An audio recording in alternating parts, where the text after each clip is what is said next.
Friends, good evening. Good evening, sir. Good evening, sir. Good evening Evening, to sir. Good evening, sir.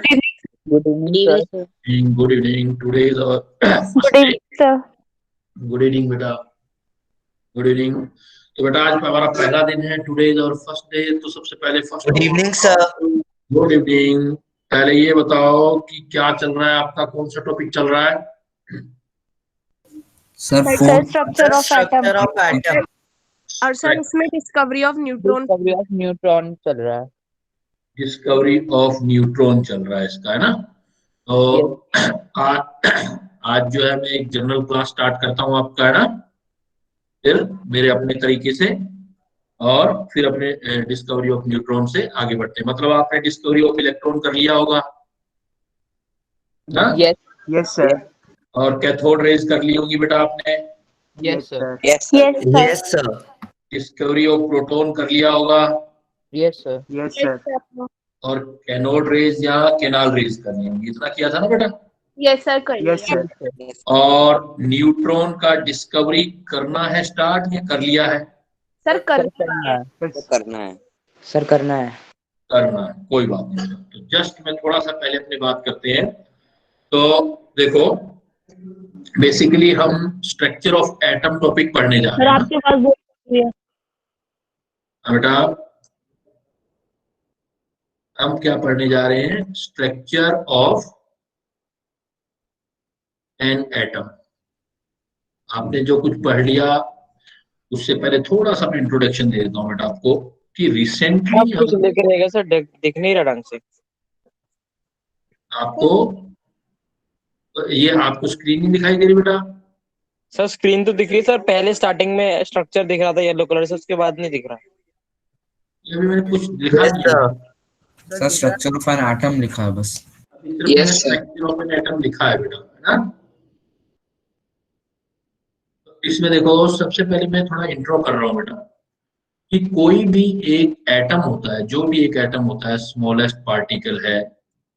तो आपसे मैं एक general बात करता हूँ कि एक एटम होता है एंड एक मॉलिक्यूल होता है. Atom and molecule, Yes, sir. है ना? तो इसमें मेजर डिफरेंस कैसे करते हैं अपने कि एटम किसको बोलते हैं, मॉलिक्यूल किसको बोलते हैं, एटम क्या होता है और मॉलिक्यूल क्या होता है. तो कैसे करते हैं? देखो बेटा, कैसे चीजों को देखते हैं. Smallest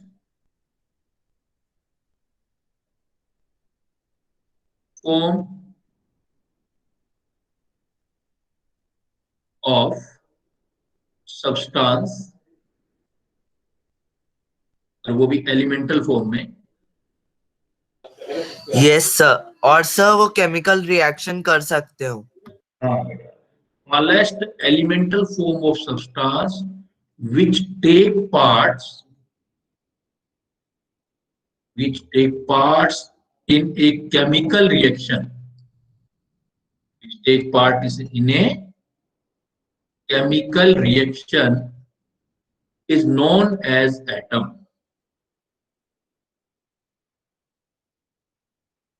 Smallest elemental form of substance which take parts in a chemical reaction is known as atom. But smallest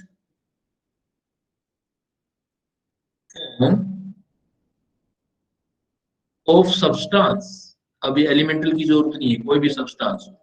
Smallest form of substance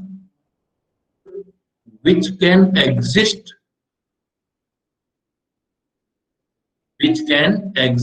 in atmosphere independently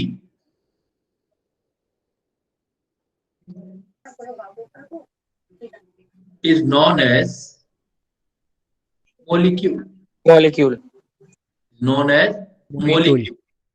देखो बेटा, जैसे एज एग्जांपल मान लो मैं अपने एयर की बात करता हूँ, जो अपनी एटमॉस्फेरिक एयर है, जो हमारे प्लेनेट की एयर है. हमारे प्लेनेट की एयर की बात करते हैं तो एयर में ऑक्सीजन प्रेजेंट होती है. Yes, sir. नाइट्रोजन होता है सबसे ज्यादा, है ना?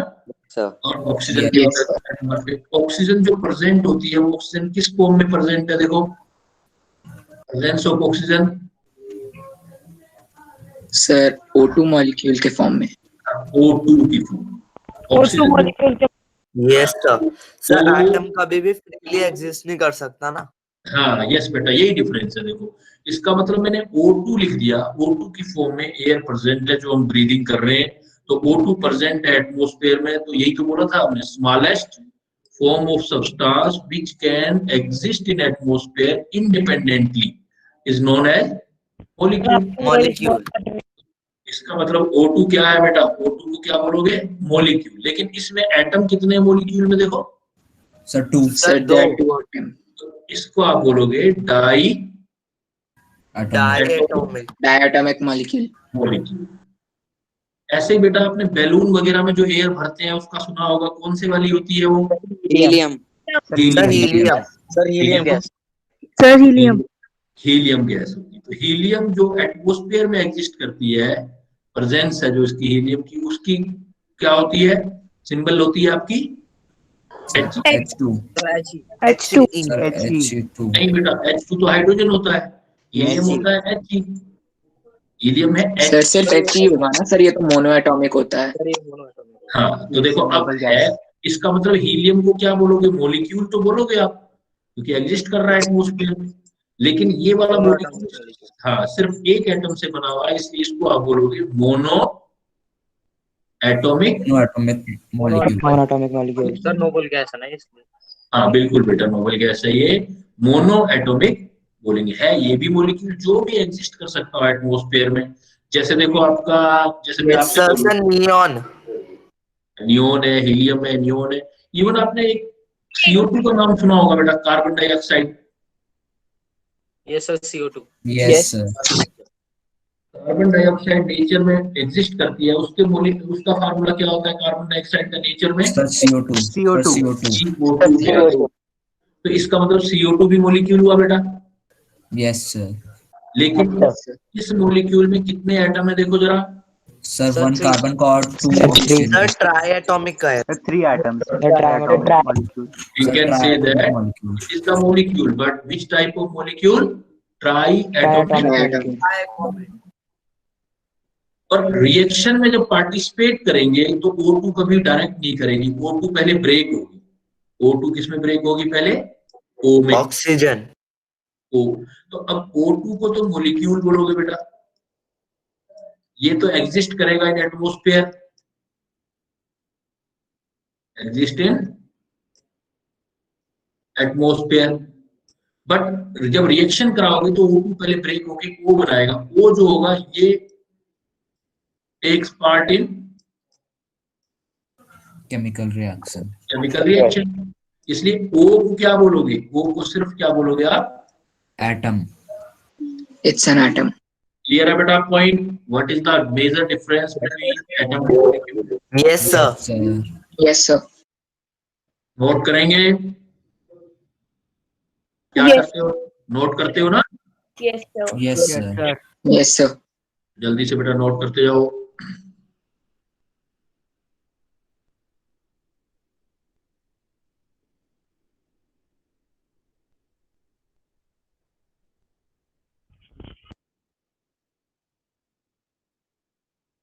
मैं आपको उसी पॉइंट पे लेके आऊंगा, लेकिन अपने तरीके से लेके आऊंगा कि कैसे क्वेश्चंस बन सकते हैं। आएंगे न्यूट्रॉन पर ही अपने, लेकिन देखो धीरे धीरे अपने वहां पहुंचते हैं। Yes sir। सर आप न्यूट्रिनो के बारे में भी थोड़ा सा बताओगे, क्योंकि सर पहले उसका नाम न्यूट्रॉन था ना। न्यूट्रिनो और अदर न्यूक्लियर पार्ट जो बेटा होते हैं, वो होते हैं न्यूक्लियस के अंदर भी होते हैं ना कई सारे पार्ट, जैसे मेसोन, इस टाइप के। Yes sir. मोल्टन फिजिक्स या न्यूक्लियर केमिस्ट्री में पढ़ते हैं बेटा। सर नहीं, क्योंकि न्यूट्रिनो का पहले न्यूट्रॉन था ना, पहले डिस्कवरी न्यूट्रिनो की हुई थी सर, उसलिए पूछ रहा था। वो इसलिए हुआ था बेटा, जो भी पार्टिकल जिस पर चार्ज नहीं होता, चार्ज नहीं होगा तो वो पॉजिटिव या नेगेटिव चार्ज नहीं होगा तो अपोजिट चार्ज यस सर। तो वो न्यूट्रॉन। हाँ, तो इसलिए न्यूट्रल से फिर न्यूट्रिनो बना, फिर न्यूट्रॉन भी उसी को ऐसे बोला गया। यस प्रोटॉन सर, वैसे तो सर हम सर, आप बोल नहीं शुरू से सकते पढ़ा रहे हो क्योंकि सर chapter? प्रोटॉन और न्यूट्रॉन चेंज करते रहते हैं सर पोजीशन। हाँ वो सब बताऊंगा, आप चलते जाओ बेटा, सब बताऊंगा मैं आपको ना। सर आप Sir शुरू से done. पढ़ा Sir रहे हो written. chapter? Yes sir, sir done. Sir Sir, not sir 2 minute रुक जाइए। सर आप शुरू से पढ़ा रहे वाले चैप्टर? है बेटा, नहीं फिर से नहीं पढ़ाऊंगा मैं, जो पढ़ लिया आपने वो पढ़ लिया, मैं कुछ चीजें पूछूंगा आज की क्लास फर्स्ट में, मुझे आइडिया लगे कि ये मैं कह रहा हूँ आप ये चैप्टर शुरू से पढ़ा रहे हो क्या? क्या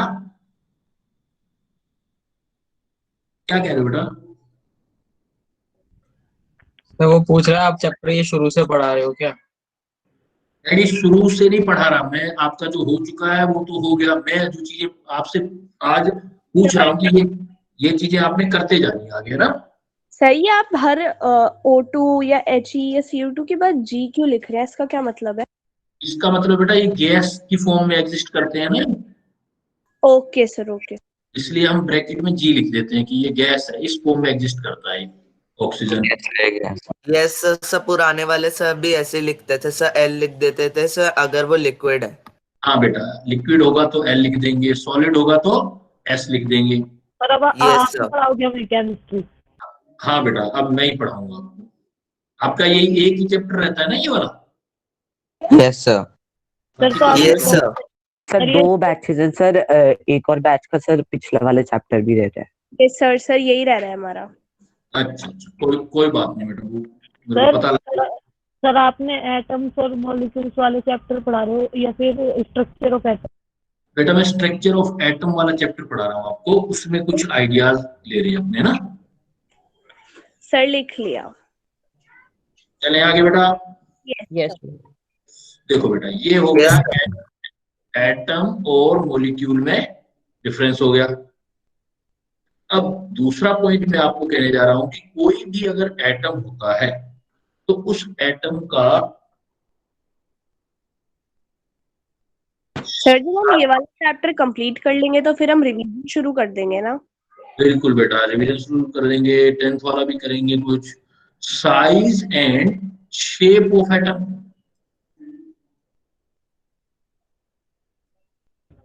सर केमिस्ट्री के इतने दिन बाद क्लास में बेटा साइज एंड, ये देखो ये कंपटीशन में पूछे जाता है बेटा, ये जो अब मैंने पॉइंट दिया है ये काफी इंपॉर्टेंट पॉइंट है। Yes sir. Size and shape of atom, तो साइज के बारे में बात होती है। देखो आपको सभी को पता होगा एटम का शेप कैसा एज्यूम किया गया है। Sir circular. सर्कुलर। नहीं सर्कुलर नहीं बेटा, spherical. Sir spherical. Spherical. Yes sir. Spherical है ना, जैसे आपकी बॉल होती है, जैसे टेनिस का बॉल है, स्फेरिकल है। और हाँ शेप ऑफ एन एटम बोला भी आपने? हाँ शेप ऑफ एन एटम ये लिखा है ना। सर हर एलिमेंट के एटम। सर मुझे विजिबल नहीं हो रहा है। क्यों बेटा? सर पता बाकी बच्चों बाकी को हो रहा है विजिबल बेटा? यस सर, विजिबल है। क्यों नहीं हो रहा बेटा? देखो उसको विजिबल हो गया। हाँ सर अब आ गया। शेप स्फेरिकल और फिर एक सर्कल बनाया हुआ है आपने, सर इतना ही लिखा। हाँ बिल्कुल। देखो कोई भी अगर आपका एटम होगा तो वो स्फेरिकल होगा, और स्फेरिकल होगा तो बीच में एक, आगे चल के भी पढ़ेंगे, मैं पढ़ाऊंगा आपको, बीच में एक सेंटर पॉइंट होता है, उस सेंटर पॉइंट को बोला जाता है न्यूक्लियस। यस सर, न्यूक्लियस में प्रोटॉन और न्यूट्रॉन होते हैं। हाँ बेटा बिल्कुल होते हैं, लेकिन मैं जो बात बताने जा रहा हूँ वो देखो कि जो आपका कोई भी एटम हो, किसी का भी एटम, उसका सेंटर पॉइंट से यहाँ तक रेडियस जो होगा, साइज का मतलब होता है रेडियस, किसी का भी रेडियस जो होगा तो उसका order of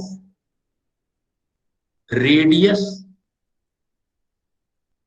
of an atom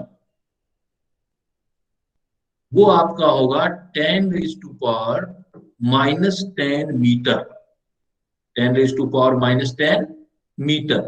और 10⁻⁻10 मीटर की वैल्यू बहुत छोटी होती है बेटा, ये हर एलिमेंट और कंपाउंड के सर एटम जो होंगे उनका सबका यही होगा। Yes sir. सर गोल्डस्टीन का सर जो एक्सपेरिमेंट था सर, वो यही तो कहता है कि सर एटम के बीच में बहुत ज्यादा स्पेसेस है। मैं आता हूँ, मेरा पॉइंट कंप्लीट करने दो, लेट मी कंप्लीट, फिर आपके क्वेश्चन के सबके आंसर मिल जाएंगे बेटा। मैंने ऑर्डर लिखा है, इसका मतलब समझाऊंगा अभी मैं आपको।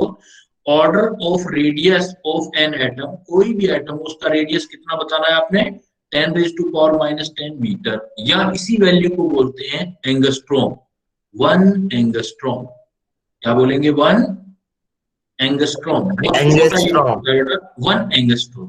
सर अब इसकी चाहे, unit लिख दीजिए एक बार एंगस्ट्रॉम की। अब देखो बेटा, चाहे आपका एटम हाइड्रोजन का हो, चाहे एटम ऑक्सीजन, एंगस्ट्रॉम या एंगलस्ट्रॉम? एंगस्ट्रॉम, एंगस्ट्रॉम, रिवर्स स्पेलिंग लिख दो साइड में। सर स्पेलिंग लिख दीजिए। एंगस्ट्रॉम। Angle stop. हाँ, सुना नहीं बेटा कभी पहले ये एंगस्ट्रॉम?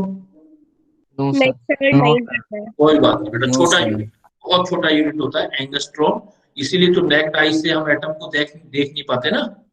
तो अब मैंने क्या लिखा था, डायरेक्ट रेडियस नहीं लिखा है बेटा, क्या लिखा है, order Order of, of Sir, radius. order of radius. Order of radius. Order of radius. क्या होगा, वैल्यू यहाँ पर कुछ भी हो, जैसे एक्स वाई जेड कुछ भी वैल्यू होगी, into 10⁻⁻10 metre radius hydrogen atom होगा। तो ये वैल्यू वेरी करती जाएगी, लेकिन ये पावर्स कभी वैल्यू नहीं वेरी नहीं करेंगी। जैसे एक्स, यहाँ पर कुछ एक्स डैश आ जाएगा या वाई आ जाएगा, जो भी वैल्यू आएगी ऑक्सीजन का, लेकिन इनटू 10⁻⁻10 मीटर आता जाएगा। तो ऑर्डर इसको बोलते Y की जगह पे आएगा क्या? हैं जी, सर एक्स और वाई की जगह पे आएगा क्या? वैल्यू जैसे सपोज हाइड्रोजन का आ गया 1.13 आ गया सपोज, है ना, या 0.7 आ गया सपोज, 0.7 आ गया, तो इसकी जगह सर इसका मतलब तो सर, सर ये denote शेल किसको कर रहा है इंक्रीज होता सर? है तभी तो साइज इंक्रीज होता है सर। उसका ये थोड़ी मतलब है सर, जितनी दूरी है सर सेंटर की फर्स्ट शेल से सर, वो इतनी होगी सर, मतलब 1 एंगस्ट्रॉम।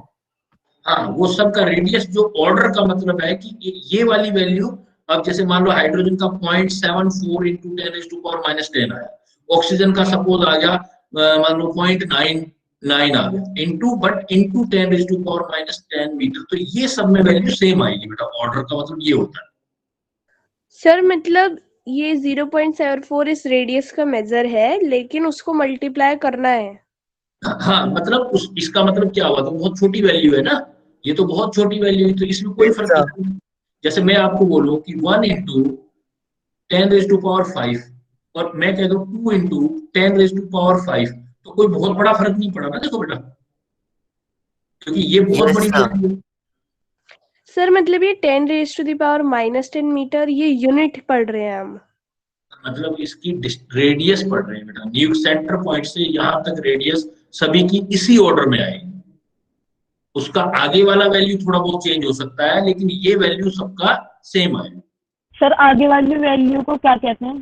सर मुझे समझ नहीं आ रहा सर। बेटा नंबर है, अगर मैं कह दूं हाइड्रोजन की वैल्यू लिखती मैंने, मैं ये बोल रहा हूँ ना 0.7.4 इंटू 10⁻⁻10 मीटर, चाहे कोई सा भी आइटम ले लेना, हाइड्रोजन लिख दिया, तो समझ गया सर। है ना। सर यहाँ पर 0.74 सर रेडियस है क्या? हाँ, ये रेडियस का ऑर्डर है, order of radius. Okay sir sir. मतलब ये जो फर्स्ट वाली वैल्यू होती है ये फिक्स नहीं होती और सेकंड वाली फिक्स होती है। हाँ, बस बस बस ऐसे समझ सकते हो, ये फर्स्ट Yes, वाली sir. फिक्स नहीं है, लेकिन सेकंड वाली फिक्स है। जैसे सर ऑक्सीजन का, सब सब पर फर्स्ट वाली वैल्यू होती क्या है? वो तो सब वो तो सबकी अलग अलग होगी ना बेटा। तो नहीं सर होगी सर क्या? होती क्या है? फर्स्ट वैल्यू तो एक वेरिएबल है सर, वो तो एटम टू एटम वैरी करेगी ना। एटम टू एटम वेरी करेगी ना बेटा, वो तो मतलब सर ये बस सेंटर से न्यूक्लियस से कितनी दूरी है फर्स्ट शेल की, सब वो ये चेंज होती है, मतलब सिर्फ एंगस्ट्रॉम सेम होता है। हाँ, एंगस्ट्रॉम सेम होता है, ये बोल सकते मतलब सर हैं। आप सुनो दूरी। मेरी, ओके सर। अब मेरी बात सुनो, एग्जाम में क्वेश्चन सीधा सा आएगा, what is the radius of an atom, ऐसे आएगा देखो। तो रेडियस अब आगे वाली वैल्यू बताने की जरूरत नहीं है, क्योंकि वो तो सबकी वेरी करेगी, है ना, ये तो सबकी वेरी करती जाएगी वैल्यू, आपको सिर्फ यस ये सर, अगर उसमें खाली एटम पूछो तो यही लिखेंगे। यस सर, तभी हमेशा फिक्स्ड वैल्यू देने के लिए सर हम सिर्फ एंगस्ट्रॉम लिखेंगे, जो 10⁻⁻10 होता है। क्लियर।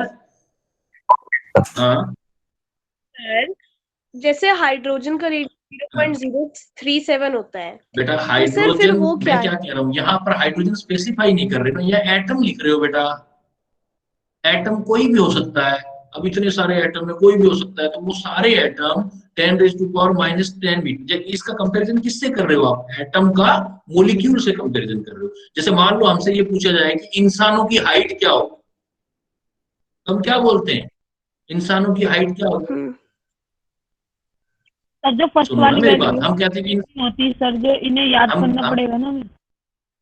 हमसे ये पूछा जाए कि इंसानों की हाइट क्या होगी, तो हम बोलते हैं ना लगभग 6 फीट या 5.5 फीट, ऐसा बोलते हैं ना। अब पूछा जाए यस सर। तभी तो स्पेसिफिक बताओगे ना आप। तो अब हम सर क्या आपकी बात आवाज कर रहे हैं? ब्रेक हो हम रही है। एटम कह रहे हैं। हम बेटा यहाँ सर पर एटम कह रहे हैं। सर वॉइस ब्रेक हो रही है। तो सर मतलब हर एटम का उसके न्यूक्लियस से जो डिस्टेंस होता है वो वेरी कर सकता है। वेरी कर सकता है, वो तो अलग अलग के लिए थोड़ा थोड़ा वेरी करेगा, लेकिन थोड़ा थोड़ा करेगा। तो वो हमने जो ये पहली वाली जो ये वेरिएबल, ये मतलब जो x या y लिखेंगे वो वही लिखेंगे कि हाइड्रोजन की एक एटम वो पे। आपको बेटा लिखना ही नहीं है, वो कोई पूछेगा ही नहीं आपसे। नहीं सर। मैंने क्या मैं यहाँ क्या लिख रहा हूँ? इम्पोर्टेंट मतलब एग्जाम में क्वेश्चंस कैसे पूछे जाएंगे। एग्जाम में क्वेश्चन पूछा जाएगा रेडियस ऑफ एन एटम, आप आंसर देना। सर जो हमारी फिक्स वैल्यू नहीं है सर, उसे हमें याद रखना पड़ेगा ना। आपसे कोई ये नहीं पूछेगा कि हाइड्रोजन एटम की रेडियस कितनी है, आपसे पूछा जाएगा ये जो मैं लिखा हुआ यही क्वेश्चन है आपका, order of radius of an atom. तो आंसर क्या देंगे बेटा? Okay sir. सर आपको 1 आगे एंगस्ट्रॉम। 1 एंगस्ट्रॉम, सिंपल सी बात यही है। आपको एटम के बारे में बताना है ना, एटम का कंपैरिजन बताना है आपने। अगर यही क्वेश्चन फिर आ जाए न्यूक्लियस के बारे में, किसी का भी, ये भी हमें ऑप्शन में दे सकते हैं 1 एंग्स्ट्रॉम और 10⁻⁻10 मीटर। हाँ यही ऑप्शन होंगे आपके, ऑप्शन ही ऐसे रहेंगे। चलो आगे, क्लियर? सर जो फर्स्ट वैल्यू होती है, जैसे एटम में आपने बताया है 0.74 × 10⁻, तो सर जो फर्स्ट वाली है इसे हमें याद रखना पड़ेगा ना सबको। नहीं बेटा, इसको याद करना ही नहीं है आपने, ये पूछा ही नहीं जाएगा कभी। आपसे सिर्फ ऑर्डर पूछा जाएगा कि एक एटम जो होता है वो एटम किस साइज में होते हैं, तो हम कहते हैं 10⁻⁻10 मीटर में होते हैं। मतलब थोड़ा बहुत डिफरेंस होगा, लेकिन अप्रोक्स ये वैल्यू होगी सबकी। सर फिर हम हर ठीक है? मतलब x y को 10⁻⁻10 मीटर क्यों कर रहे हैं? तो 10 इसी साइज में होते हैं, 10⁻⁻10 मीटर में होते हैं, इसलिए 10⁻⁻10 मीटर बोल रहे हैं। मतलब मैंने ये क्या कोई। बोला? मैंने सर आपने बताया ये सर ऑर्डर है, ये सब एटम के लिए एक ही होगा। हाँ सबके लिए। मैंने क्या बोला? आपसे पूछा जाएगा इंसानों की हाइट कितनी होती है, इंसानों की हाइट आप बताओगे कि भाई इंसान की हाइट नॉर्मली 5 से 6 फीट होती है, ऐसे बोलोगे ना? ऐसे ही बोलोगे ना? एवरेज है। आपसे पूछा जाए पेड़ों की हाइट कितनी होती है, तो आप बोलोगे 20 से 25 फीट होते हैं भाई। आपसे पूछा जाएगा हाथी की हाइट कितनी होती है, तो अब हाथी हर एक को तो नहीं नापेंगे ना हम, एलिफेंट को। Yes sir. अब यही तो बताएंगे भाई उसकी हाइट जो होगी वो 15 फीट के आसपास होगी हाथी की। तो वही बात ये है कि एटम की साइज क्या होता है किसी एटम का। हम यहाँ पार्टिकुलर पर जाएंगे नहीं ना, इधर जाने की जरूरत ही नहीं है आपको, इधर कुछ नहीं करना है। आपको सिर्फ ये बताना है ऑर्डर ऑफ रेडियस, तो कितना बोलोगे आप? 1 एंगस्ट्रॉम 1 एंगस्ट्रॉम। या 10⁻⁻10 मीटर। Yes sir. सर या फिर 0.1 नैनोमीटर। अब वो कितना भी, वो तो कन्वर्जन है बेटा, है ना? मतलब समझ सर गए बात? हम एवरेज हाइट बता रहे हैं या फिर एवरेज बता रहे हैं? हाँ बस ऐसे पढ़ लो कि एवरेज साइज क्या होता है किसी एटम का, वो अच्छा। 10⁻⁻10 मीटर या 1 angstrom. Clear? Yes sir. Yes sir. ऐसे ही ये जो न्यूक्लियस होता है, ऐसे ही आपसे पूछा जाए order of radius of nucleus, order of radius of nucleus. अब किसी भी एटम का जो न्यूक्लियस होता है अंदर, उसका रेडियस पूछा जाए तो उसका जो मतलब, अब उसको चाहे एवरेज मान लो, जो भी जैसा भी आप मान के चल रहे हो, 10⁻⁻15 मीटर होगा। ओके सर, मतलब न्यूक्लियस भी स्फेरिकली होती है? हाँ वो भी सर टाइपिकली होता है 10 × 10⁻⁻। इसको 1f या 1 फर्मी बोलते हैं, 1f या 1 फर्मी। Yes sir. तो सिंपली बेटा रिपीट कर दो, क्वेश्चन एग्जाम में आएगा, what is the radius of an atom, क्या आंसर दोगे? 1 एंगस्ट्रॉम। 1 angstrom. 1 angstrom. और what is the radius of nucleus? 1 Fermi. 1 Fermi. 1 बस। सर साइज क्या होता है इसका? इसका ये साइज ही तो है बेटा, रेडियस से साइज ही निकालेंगे ना हम। रेडियस करनी है, साइज में रेडियस निकालना है। मतलब सर अब ज्यादातर जितने भी एटम्स हैं उनकी रेडियस 10⁻⁻15 के अंदर ही लाई कर जाएंगे, मतलब उससे पहले। न्यूक्लियस की बेटा, न्यूक्लियस की, एटम की नहीं, एटम की यस सर, यस 10⁻10 मीटर और न्यूक्लियस की 10⁻15 मीटर। यस सर, समझ आ गया सर। पर ये तो समझ आ गया कि एवरेज होती है, बट हम यहाँ पे बार बार किसी वेरिएबल की वैल्यू डालकर उसको 10⁻10 से मल्टीप्लाई क्यों कर रहे हैं, ये नहीं समझ आया। क्योंकि बहुत छोटी है ना, साइज बहुत छोटा है, तो छोटे नंबर लाने पड़ेंगे ना बेटा आपको। तो मतलब सिर्फ 0.74 ऐसे कौन से उसमें होता है, मतलब मीटर में, सेंटीमीटर में, नैनोमीटर में? एंगस्ट्रॉम में होगा ना, छोटी सी यूनिट एंगस्ट्रॉम में। और फिर हम उसको मीटर में कन्वर्ट करने के लिए उसको मल्टीप्लाई कर देते हैं। मल्टीप्लाई कर रहे हैं, अच्छा, मतलब जैसे बहुत पॉइंट में आएगा तो फिर इस वजह से हम इसे शॉर्ट में लिख लेते हैं। देखो इसका मतलब क्या हुआ, एक चीज और सीख गए आप, कन्वर्जन। अगर आपसे पूछा जाए 1 एंगस्ट्रॉम कितने के इक्वल होता है, तो आप क्या बोलोगे? 10⁻⁻10. 10⁻⁻10 मीटर। आपसे पूछा जाए 1 फर्मी के कितने के इक्वल होता है? 10⁻15 मीटर। क्या? 1 एंगस्ट्रॉम और फर्मी। ठीक है बेटा, Yes sir. Yes sir. चलो आगे। Yes sir. Yes sir. इसके बाद आपसे प्रॉब्लम पूछी जा सकती है बेटा, वो पूछा जा सकता है composition of an atom.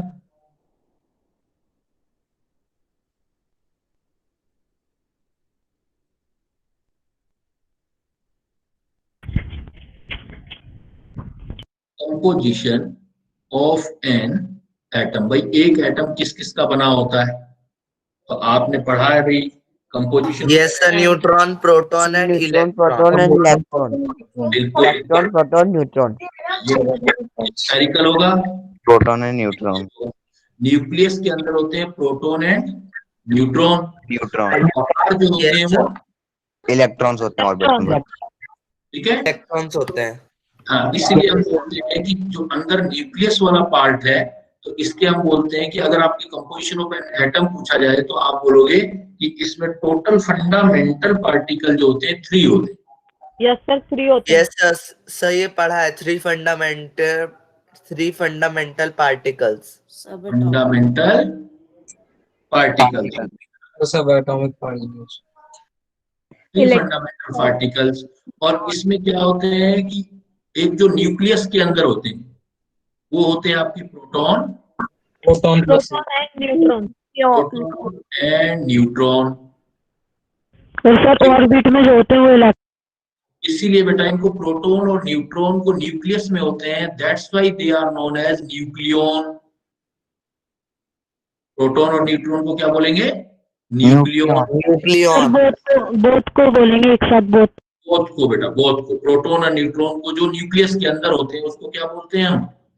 Nucleon. Sir neutron का सर मास ज्यादा होता है ना सर प्रोटॉन के मुकाबले? सब बता रहा हूँ बेटा, अभी उसी पॉइंट पे आता जाऊंगा अभी मैं।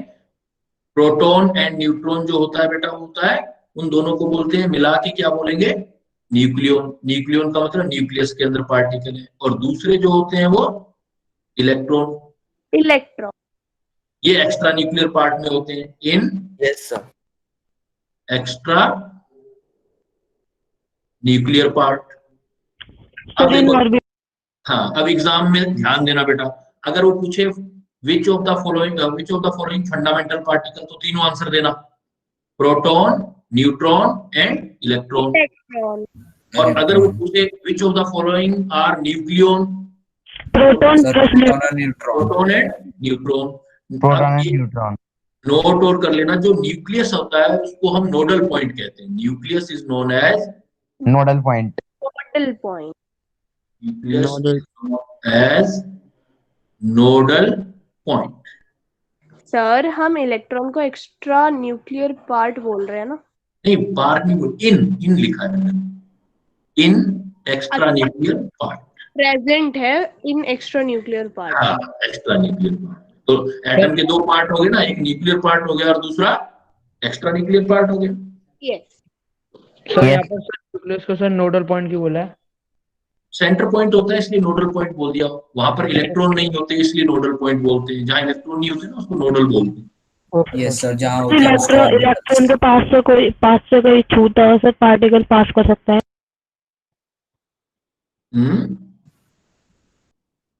मतलब ये जो अभी मैं आपको पॉइंट करवा रहा हूँ, ये इसलिए करवा रहा हूँ कि ये चीज अभी आपने पढ़ ली, जैसे इलेक्ट्रॉन प्रोटॉन पढ़ लिया आपने ना, और न्यूट्रॉन अभी पढ़ने वाले हैं, छोटा सा न्यूट्रॉन। लेकिन क्वेश्चनिंग कैसे आती है एग्जाम में, कंपटीशन के पॉइंट ऑफ व्यू से स्पेशली करवा रहा हूँ अभी मैं point.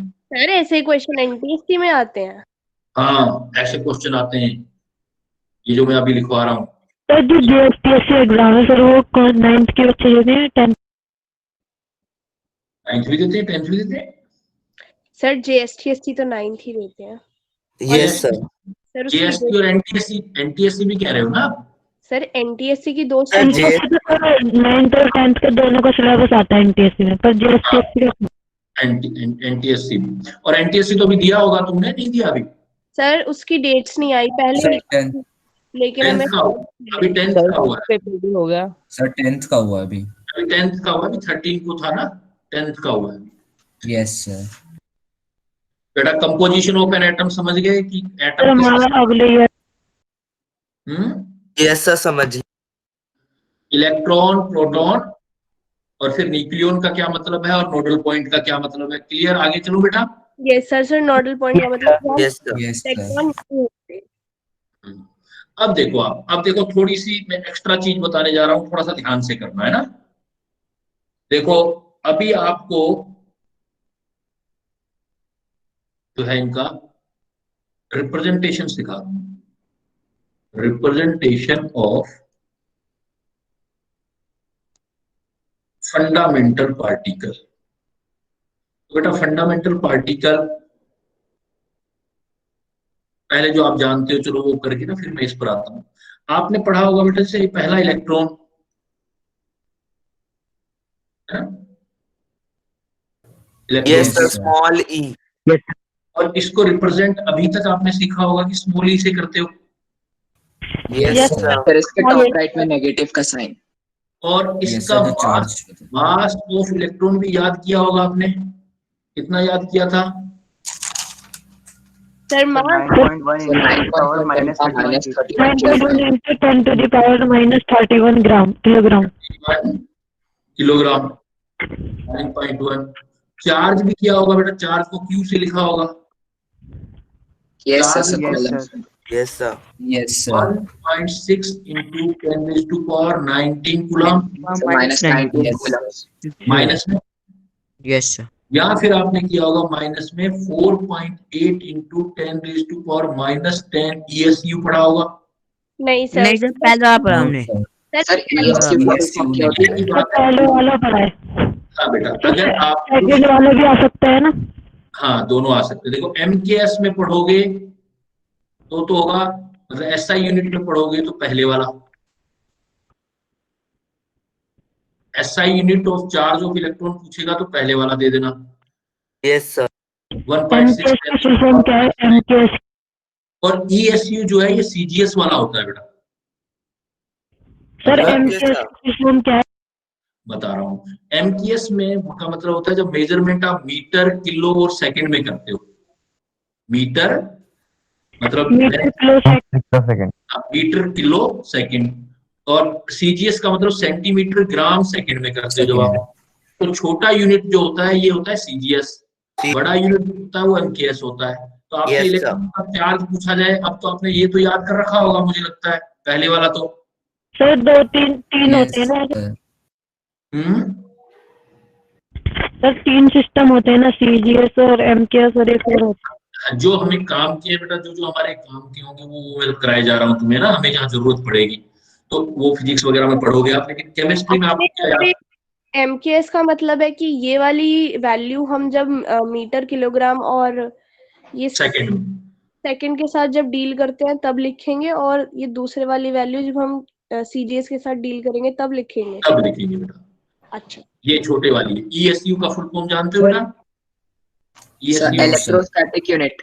Very good, electrostatic electrostatic unit. तो अब एग्जाम में अगर आ जाए तो दोनों ही आंसर सही है बेटा। इलेक्ट्रॉन का चार्ज आ जाए तो 1.6 into 10⁻⁻⁹ कूलम भी ओके, और 4.8 10⁻⁻⁴। सर आपने -1.6 लिखा है ना? तब वो सर, आपने पूछ रहे हैं माइनस तो आपने -1.6 लिखा है ना? तो चार्ज ऑफ इलेक्ट्रॉन इतना ही पढ़ा होगा ना बेटा आपने, ये टॉपिक कर लिया ना? Yes, Yes, sir. Yes sir. 1.6 10⁻⁻⁻⁹ coulomb, but ईएसयू में करना है तो 4.8 into 10⁻⁻10 ईएसयू। ऐसा क्यों किया है पता है आप लोगों को? कि इसका मतलब ये होता है कि एक नोट लिख देता हूं यहाँ कि 1 coulomb is equal to sir 3 into 10⁻⁹ sir ESU ESU होता है। फिजिक्स में पढ़ा होगा आपने, चार्ज पढ़ते हो ना फिजिक्स में, वहां आता है। Yes sir. सर इनको डिवाइड करके भी निकाल सकते हैं। निकाल सकते हैं, तो डायरेक्ट याद भी कर सकते हो, निकाल भी। कूलम की जगह ये वैल्यू रख के भी निकाल सकते हो। 1 coulomb is equal to, divide करके जो आएगा वो सर उतने कूलम। ठीक है बेटा, चलो आगे। क्लियर है? Mass of electron, charge of electron, next. Sir एक बार सर लिख डन। अरे लिखा, मैं मेरे पॉइंट पूरे करने दो, मैं टाइम भी दूंगा लिखने का। इलेक्ट्रॉन का मास क्लियर हो गया, इलेक्ट्रॉन का चार्ज क्लियर हो गया। डिस्कवरी किसने की थी भाई? J Thomson. J Thomson. for end of 19th century. Discovery जो की थी सर जे थॉमसन ने। थॉमसन। ईयर चाहो तो वो भी कर सकते हो, 1830 लिखा था। नहीं, जो इलेक्ट्रॉन का एग्जिस्टेंस कर लिया था वो सर जे थॉमसन ने 18। थॉमसन है, सर एंड ऑफ और सर 19th ये भी फैक्ट है कि सर इलेक्ट्रॉन, प्रोटॉन और न्यूट्रॉन की डिस्कवरी जिन्होंने की थी सर वो एक दूसरे के सब स्टूडेंट्स थे। सर मैं यही पूछ रहा हूँ सर, वो सारे एक दूसरे के स्टूडेंट है ना सर? हाँ वो तो क्या है कि लैब में काम करते रहते थे ना एक दूसरे के साथ। एक बूढ़ा हो गया फिर दूसरा करेगा, दूसरा ऐसे। देखो सर वो इनके स्टूडेंट थे। सर 3 into 10⁻⁹ आपने क्या लिखा है? मैंने ये बोला है कि 1 कूलम में इतने ईएसयू होते, 3 into 10⁹ ईएसयू होते। सर वो आपने 1817 3 into सर वो आपने 1817 लिखा है। 1817 सर 1897 लिखा है ना आपने? 1897। सर ये ईएस का मतलब क्या है? मतलब इतने कॉलम में इतने इलेक्ट्रॉन होते हैं? नहीं, वो यूनिट होता है बेटा। जैसे लेंथ नहीं होता, मीटर भी होती है, सेंटीमीटर भी होती है ना, इंच भी होता है। तो वैसे कैलकुलेशन से। अच्छा अच्छा, नेम किसने दिया था इलेक्ट्रॉन बेटा? Name by sir Michael Faraday. नहीं, स्टोनी ने दिया था सर। माइकल फैराडे ने तो इलेक्ट्रोलाइसिस डिस्कवर की थी सर मैग्नेटिक भी कुछ डिस्कवर करा था। तो देखो ये कुछ इंफॉर्मेशन हैं। इलेक्ट्रॉन का डिस्कवरी किसने किया, नेम किसने दिया, ये इंफॉर्मेशन नोट कर लो बेटा। फिर मैं अभी एक और चीज बताने वाला हूँ आपको। तो जे थॉमसन ने प्लम पुडिंग मॉडल भी दिया था। हाँ बेटा, वो आगे पढ़ेंगे।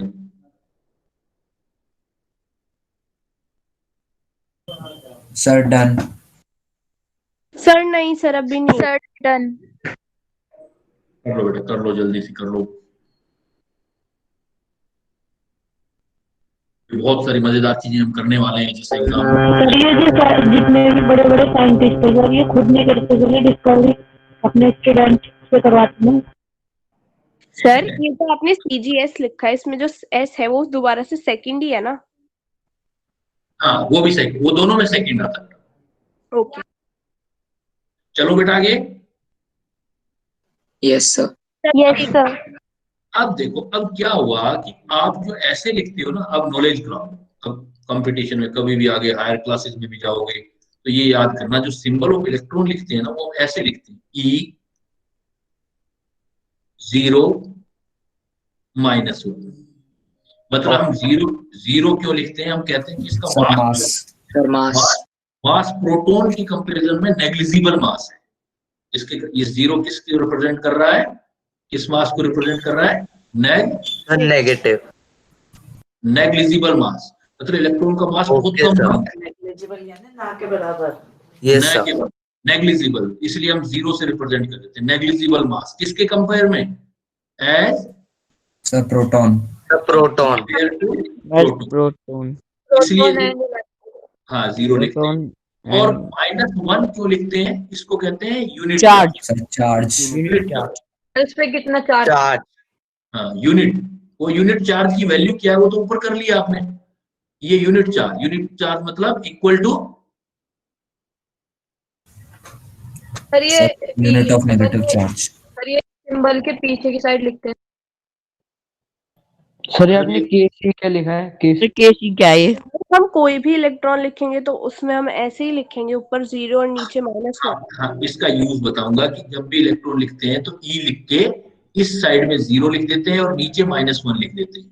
0 का मतलब है प्रोटॉन के कंपैरिजन में इसका चार्ज नेग्लिजिबल है ना, और 1 का मतलब है बराबर है, इक्वल है, यूनिट चार्ज है, दोनों का कितना वो है, कितना वो ऊपर वैल्यू करके आए, मतलब 1.6 × 10⁻⁹ कूलम ही है। इतना चार्ज जो है वो उसको यूनिट मान लिया हमने एक, तो ये यूनिट चार्ज जो है यूनिट है लेकिन नेगेटिव है। Yes sir. सर सर यहाँ पर केसी क्या है? क्या बेटा, सर केसी नॉलेज क्लाउड। ये मैं कोई चीज लिखूंगा ना, जब आपको कोई नॉलेज दूंगा तो मैं केसी लिखूंगा, ठीक है, आपके नॉलेज के लिए। सर हमने पहले वाले में तो कॉलम यूज करा और दूसरे वाले में ESU। सर ऐसा मतलब वो यूनिट किन नंबर्स के लिए है ESU? वो नहीं है, वो तो आपको इसलिए है कि एग्जाम में क्वेश्चन आ जाए कि भाई छोटी यूनिट भी पता होनी चाहिए, बड़ी यूनिट भी पता होनी चाहिए ना आपको। Yes sir. आपसे कोई पूछे कि आपकी लेंथ कितनी है तो आप ये कहोगे कि मेरी हाइट 5 फीट है, लेकिन इंचेस में भी तो बता सकते हो ना उसको। Yes sir. तो मतलब 1 मीटर सेंटीमीटर। कोई पूछेगा ना तो ये फीट में मत बताओ, इंच में बताओ। वही है बात, यहाँ है क्वेश्चनिंग की बात कर रहा हूँ ना, कंपटीशन की। कंपटीशन वाला कूलम थोड़ी पूछेगा, वो तो सबको ही याद होता है। Yes sir. वो क्या पूछेगा आपकी, किसमें पूछेगा, charge of electron. Sir ESU में। सर CGS में, इलेक्ट्रोस्टैटिक यूनिट में। कंपटीशन यही तो होता है, उसमें वो चीज नहीं पूछते जो सारे करते हैं, वो चीज पूछते हैं जो सबको कम आती है, वो पूछी जाती है। क्लियर? Yes sir. चलो आगे बेटा। Yes sir. नेक्स्ट चलो फिर, दूसरा फंडामेंटल पार्टिकल कौन सा किया था हमने? Sir proton. प्रोटॉन कर लिया। प्रोटॉन भी कर लिया, बस उसके बारे में थोड़ी सी बातें करनी है आज मुझे आपसे, जो आपने पढ़ रखा है उसी की बातें कर रहा हूँ मैं। तो सबसे पहले बेटा प्रोटॉन, तो प्रोटॉन को किससे रिप्रेजेंट करते हो जनरली आप? सर P से। सर P से। मास ऑफ प्रोटॉन याद किया होगा आपने? Sir 1.67 × 10⁻⁻27 kg। 1.673 × 10⁻⁻27 kg, ठीक है। मास ऑफ प्रोटॉन और चार्ज ऑफ प्रोटॉन भी क्या होगा बेटा? चार्ज ऑफ प्रोटॉन इतना ही होता है, 1.6 × 10⁻⁻19 coulomb, 2.8 × 10⁻10 coulomb. Sir ESU 1.6 × 10⁻19 coulomb. यहाँ अब एक और सिखा दिया मैंने आपको, और प्लस में 4.8 × 10⁻10। सर ये 1826 टाइम इलेक्ट्रॉन से बड़ी है ना? 18 क्या बेटा? सर इसमें हम पॉजिटिव लिख रहे हैं, उसमें नेगेटिव, इसका रीजन यही है कि वो नेगेटिवली चार्ज है, पॉजिटिव। वो चार्ज सर ये जो है ये 1836 टाइम से बड़ी है ना इलेक्ट्रॉन की यूनिट से। 18 कितना टाइम, ये कह रहे हो ना कितना टाइम? वो अभी आता हूँ बेटा, उस पर आता हूँ, पॉइंट पे आऊंगा, पहले ये कंप्लीट कर देते हैं। तो मास ऑफ प्रोटॉन इतना, चार्ज ऑफ प्रोटॉन इतना, ठीक है। अब आपको ये बताओ डिस्कवर किसने किया था? सर ई गोल्डस्टाइन ने। सर अगर डिस्कवर्ड आ जाए तो पॉजिटिवली चार्ज जो डिस्कवर्ड हुआ था ना वो गोल्डस्टीन ने किया था। यस सर, ई गोल्डस्टीन। डिस्कवर जो किया है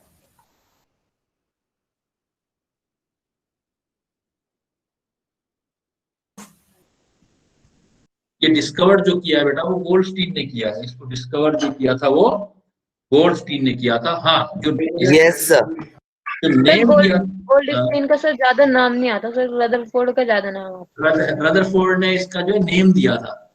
यस सर, उसने पॉजिटिव पार्टिकल डिस्कवर किए थे, नाम नहीं दिया था बस प्रोटॉन। तो डिस्कवरी तो गोल्डस्टीन ने की थी। अगर डिस्कवरी आ जाए ना बेटा कंपटीशन में तो गोल्डस्टीन देना है बेटा, और नेम्ड आ जाए तो रदरफोर्ड।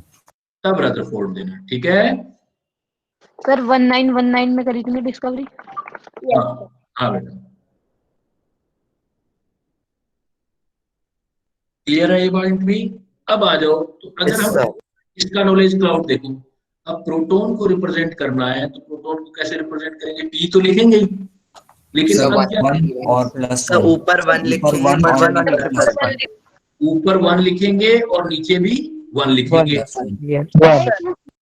अब इसका मास है, इसका मास यूनिट मानेंगे, unit mass. Yes sir, unit mass. वो यूनिट है कितना, ये वाली वैल्यू है उसकी। तो प्रोटॉन का रिप्रेजेंटेशन यूनिट मास मानेंगे इसका हम। सर हम हर यस सर रिप्रेजेंट करते हैं ना। हैं? सर जो नीचे वाला है सर वो ना क्या बोलते हैं, क्यूपी है सर। हर को ऐसे ही रिप्रेजेंट करेंगे ना। हाँ, वो क्यों करेंगे उस पर भी मैं आता हूँ, अभी आऊंगा ना मैं। सर नीचे वाला +1 चार्ज ऑफ प्रोटॉन है ना। हाँ, charge of proton, unit charge of proton, unit mass भी और यूनिट चार्ज। जो हमने अभी वो चार्ज और मास लिखे ये वही वैल्यू है ना। वही वैल्यू है, बस उसको हमने यूनिट मान लिया हमने, ठीक है। यस सर, लिख लिया बेटा, चलो आगे हो गया। Yes sir. Yes sir. तीसरा फंडामेंटल पार्टिकल कौन सा होता है बेटा? देखो, न्यूट्रॉन। न्यूट्रॉन। थर्ड जो फंडामेंटल पार्टिकल है बेटा वो आपका है न्यूट्रॉन। इसको हम n से लिखते हैं। इसका मास मास ऑफ न्यूट्रॉन जो है वो प्रोटॉन के अप्रोक्सीमेट इक्वल है, थोड़ा सा ज्यादा है। 1.673 किया था ना, ये 675 कर दो, बाकी वही जैसे उतना लिखा था। कितना लिखा था आपने? 10⁻⁻? -27 kg। 1.6, ये थोड़ा सा हैवी होता है, बट अब अप्रोक्स इक्वल कह देते हैं। तो approx equal to mass of proton. और जो चार्ज है बेटा, इसका चार्ज सर 0 के इक्वल होता है। 0 के इक्वल नहीं होता, इस पर चार्ज 0 होता है, इसीलिए यस सर 0 चार्ज जो बोलते हैं वो न्यूट्रल बोलते हैं। और इसका डिस्कवरी जो की थी, नेम डिस्कवरी सब Chadwick. Sir James Chadwick 1932। James Chadwick ने किया था, और ये काफी बाद में हुई है इसकी डिस्कवरी, 1932 में। 1932 में किया था। Yes sir. तो इसका सिंबल देखो कैसे लिखोगे बेटा, न्यूट्रॉन। मास तो प्रोटॉन जैसा ही है, तो यूनिट हो गया सर 1। यस सर, हो गया। 0 सर नेम्ड भी चैडविक ने ही किया था क्या? हाँ, ये उसी का है। और जो ये दिया था n के ऊपर 1 है और नीचे कुछ नहीं है। 0 नीचे 0। ठीक है बेटा। Yes sir. तो 3 फंडामेंटल पार्टिकल हैं, न्यूट्रॉन, प्रोटॉन एंड इलेक्ट्रॉन, और उनका रिप्रेजेंटेशन देखा है हमने। यस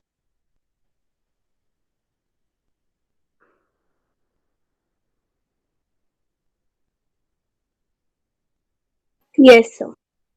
अब सर देखो, अब हाँ बोलो। सर नहीं, वो मुझे लगा आवाज नहीं आ रही।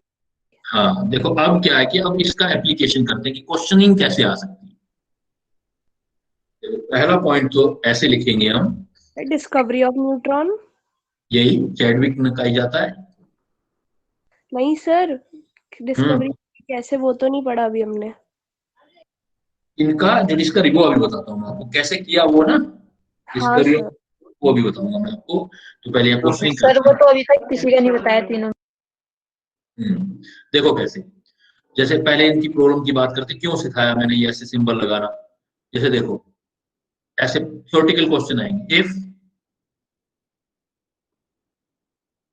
one proton is added with one neutron. One proton is added with one neutron. What will be the product?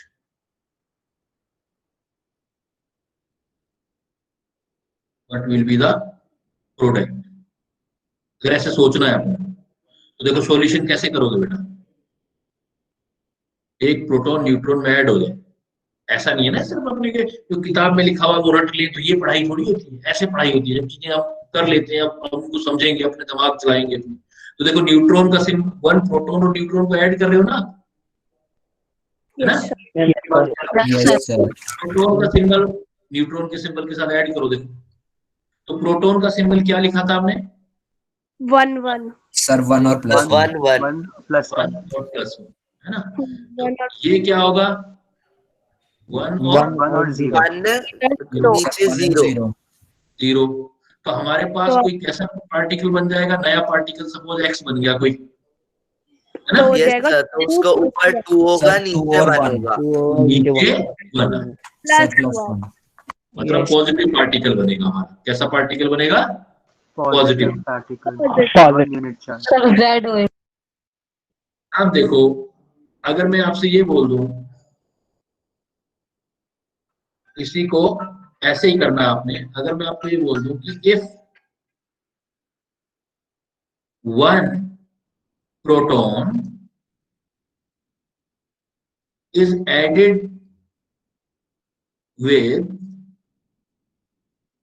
one electron,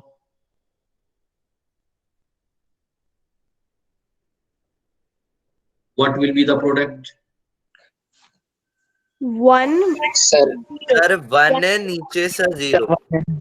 sir वो तो न्यूट्रॉन का रिप्रेजेंटेशन हो जाएगा, तो हम आंसर न्यूट्रॉन लेंगे। यस, ये बात बेटा, ऐसे देखो, आप ऐसे सोचोगे। अब देखो, अब सिंबल आ गए तो आप आंसर दे पा रहे हो ना। जैसे 1 प्रोटॉन है तो सॉल्यूशन कैसे दोगे बेटा? देखो सॉल्यूशन, इसका मतलब 1 प्रोटॉन, प्रोटॉन का पूरा सिंबल लिखो, 1 + 1 एडेड विद 1 इलेक्ट्रॉन, इलेक्ट्रॉन का पूरा सिंबल लिखो बेटा।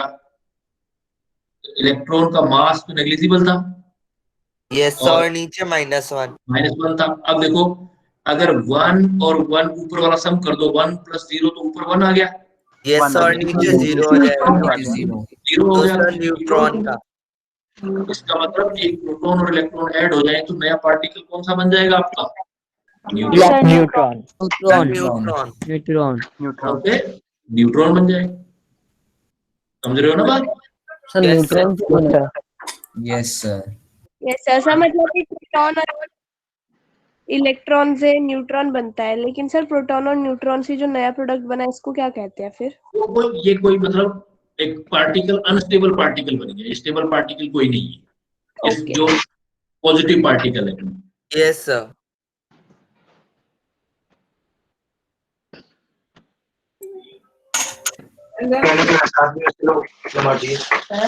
ऐसे लोग रमाजी भी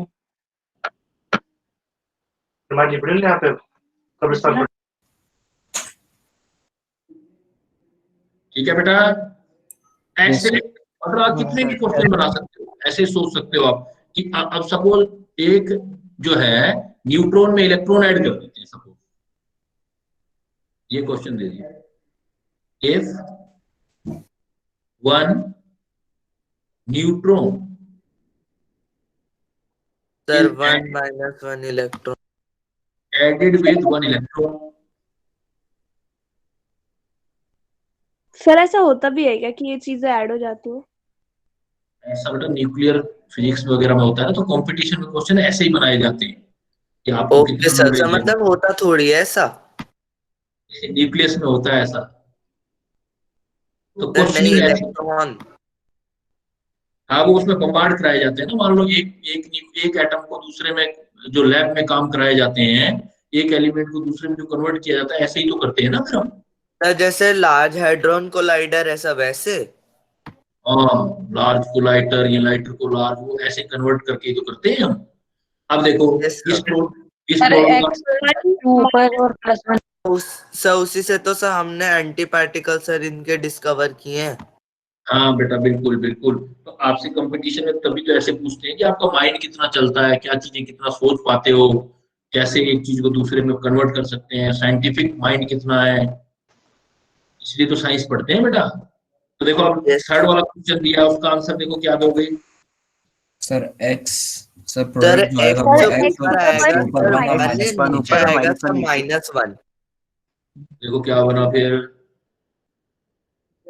So product will be having sir the mass equal to unit mass and charge equal to negative of unit charge. ये हो गया ना। Now you can say that 1 + 0 सम हो गया 1, 0 है इन कुछ बना, 1 + यस 0 सर, नीचे से -1। नीचे -1 और वहाँ पे -1 एक स्क्वायर पार्टिकल। माइनस। सर वैसे हम इन्हें मानते थोड़ी हैं सर, एक तो सर क्वार्क से बना हुआ होता है और सर दूसरा फर्मिओन्स में आता है। हाँ, बट ये क्वेश्चन बना रहे हैं ना हम, तो ऐसे रफली बना रहे हैं थियोरेटिकली। Yes sir. तो क्या बन जाएगा, तो न्यूट्रॉन इलेक्ट्रॉन है, तो फिर ये बन जाएगा। पर ये एक्सपेरिमेंट हुआ है सही में? ये होते रहते हैं ना बेटा, करते रहते हैं, जैसे न्यूक्लियस लेकर उस पर बम्बार्ड करते रहते हैं यस इलेक्ट्रॉनों सर। को। सर नहीं पूछ रहा हूँ सर, ये तो सर सिंपल डाउट्स है ना सर, स्टार्टिंग में ही आते हैं सर, इसलिए पूछ रहा हूँ, ये हो चुके होंगे ना? हाँ हाँ, हो चुके होंगे बेटा। समझ गए अब ये वाला रिप्रेजेंटेशन क्लियर है बेटा। Yes yes sir. सर। इसको हटा दो, यस सर, हटा दो, आगे चलो। हटा दी। Yes sir. यस। देन देखो, फिर आपसे प्रॉब्लम ऐसे पूछ लिया जाए, arrange the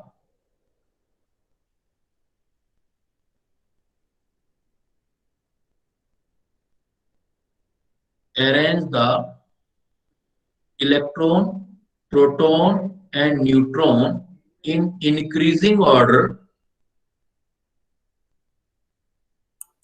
electron, Proton and neutron in increasing order of their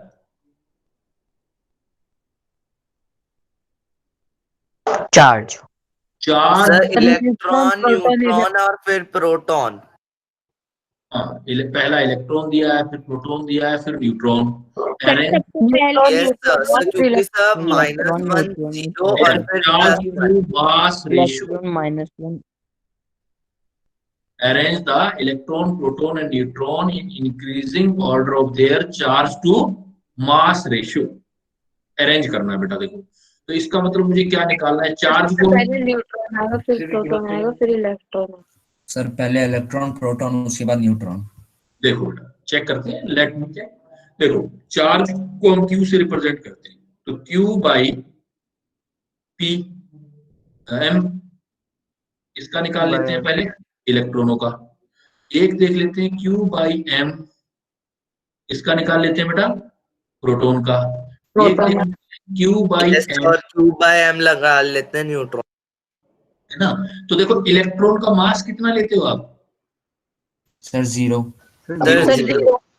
sir ये तो नॉट डिफाइंड हो जाएगा।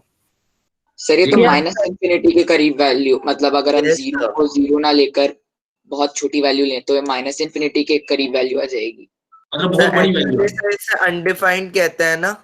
हाँ देखो, आप ऐसा बोल दो ना, सिंपल ऐसे बोलो कि अगर बहुत छोटी वैल्यू से डिवाइड करेंगे तो रेशियो तो बहुत बड़ा आ जाएगा ना।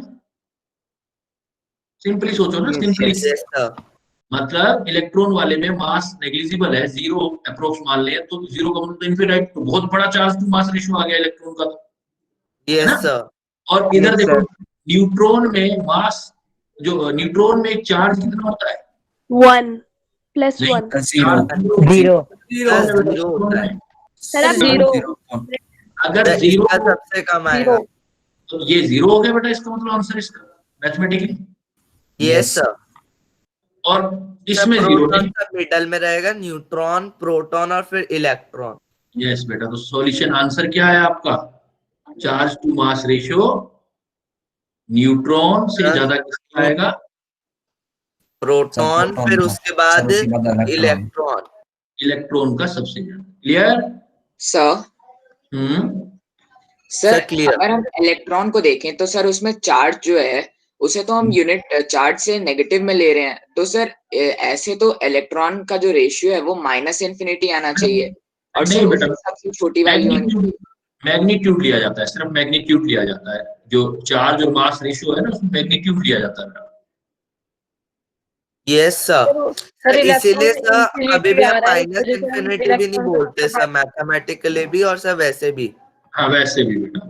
तो आपको ये क्वेश्चन एग्जाम में मिल सकता है, किसी भी एग्जाम में आप देने जाओगे तो ये याद रखना। ये बहुत डिफिकल्ट हो सकता है। याद हो जाना चाहिए बेटा कि न्यूट्रॉन का चार्ज टू मास रेशियो सबसे कम और इलेक्ट्रॉन का चार्ज टू मास रेशियो सबसे ज्यादा होगा, क्योंकि सर उसका जो मास है वो नेग्लिजिबल जीरो मानते हैं। जब भी हम रेशियो लेंगे तो हम सिर्फ मैग्नीट्यूड लेंगे। हाँ मैग्नीट्यूड लेंगे बेटा, जब भी रेशियो लेना है तो सर मैग्नीट्यूड। सबसे छोटा 0 है, फिर 1 है, फिर उसके बाद इन्फिनिटी सबसे बड़ा। हाँ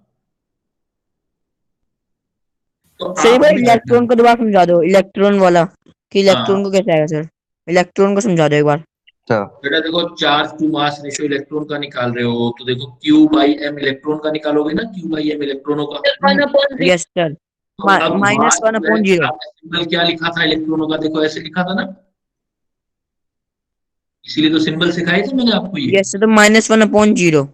हाँ तो अब -1/0 नहीं करेंगे, चार्ज का मैग्नीट्यूड लेंगे, सिर्फ 1/0 लिखेंगे अपने यहाँ पर, मैग्नीट्यूड लेंगे 1/0। तो 0 से किसी चीज को भी डिफाइन करो आप, तो अगर डिवाइड करोगे तो वो वैल्यू क्या आएगी? इनफिनाइट।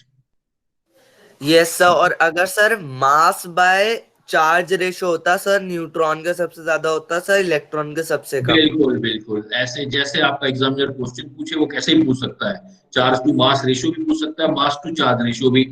और ध्यान रखना है कि चार्ज का सिर्फ मैग्नीट्यूड लेना है, जो बार बार मैं एक बात बोल रहा हूँ, चार्ज का मैग्नीट्यूड लेना है, प्लस माइनस यूज नहीं करने आपने। वैल्यू रखनी है ना, वैल्यू रखनी होती है, वो सिर्फ वैल्यू, उसकी नेचर नहीं रखनी होती, वैल्यू रखनी। प्लस माइनस नहीं रखना, सब उसकी वैल्यू रखनी। प्लस माइनस नहीं रखना बेटा, सिर्फ उसकी वैल्यू रखनी, मैग्नीट्यूड रखना। क्लियर है? अरे क्वेश्चन हमारे भी एग्जाम में है सर क्लियर है।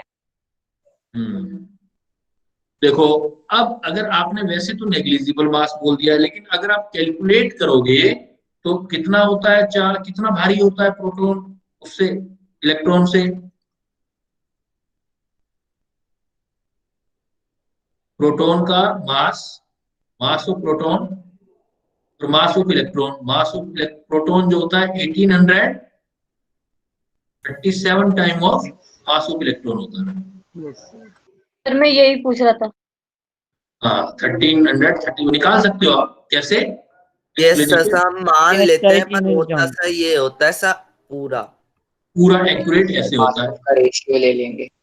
हाँ, और एक्सप्लेनेशन कैसे देंगे? जैसे मास ऑफ प्रोटॉन वो लिख लेंगे, मास ऑफ प्रोटॉन कितना है सर? 1.673 into 10 की पावर -27 kg। -27 kg। और मास ऑफ इलेक्ट्रॉन रेशियो ले लो, सर 9 into 10 की पावर -31 किलोग्राम।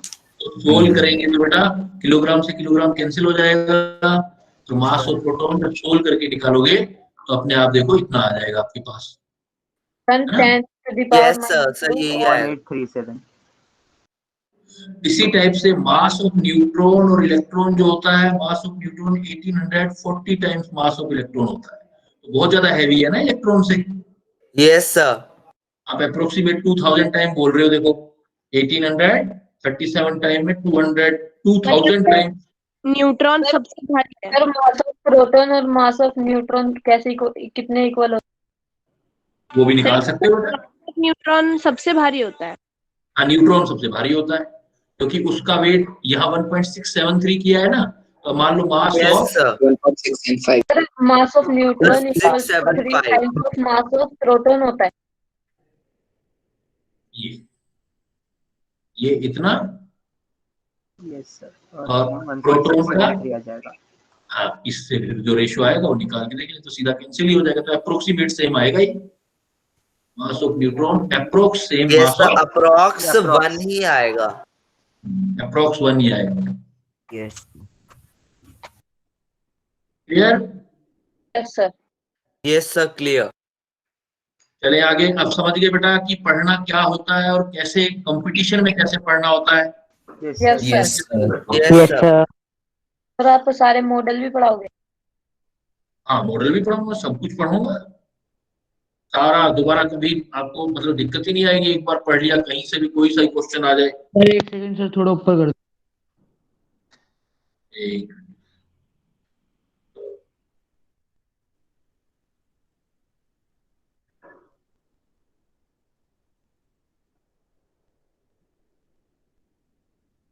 शुरू हो गया।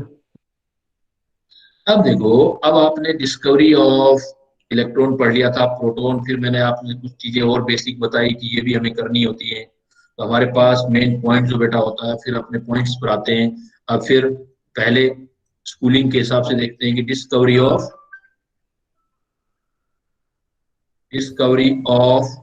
इसकी थी electron. Discovery of neutron. Neutron पढ़ना था ना आपने, Neutron. Yes, sir. Neutron. Discovery of neutron. तो अभी तो मैंने बताया है कि 1932 में हुआ था ये तो बाई, वो तो लिख लो नाम तो, James Chadwick. James Chadwick. By James Chadwick, James Chadwick. Chadwick. और किस ईयर में था बेटा? 1932। 1932। पॉइंट आता है उसने किया कैसे था, ये जो इसका डिस्कवरी किया था, ये था बाय बम्बार्डिंग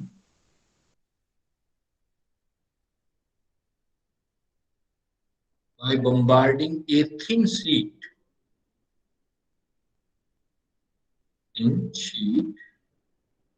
of बेरिलियम। एक मेटल थी बेटा, कौन सी मेटल थी? बेरिलियम।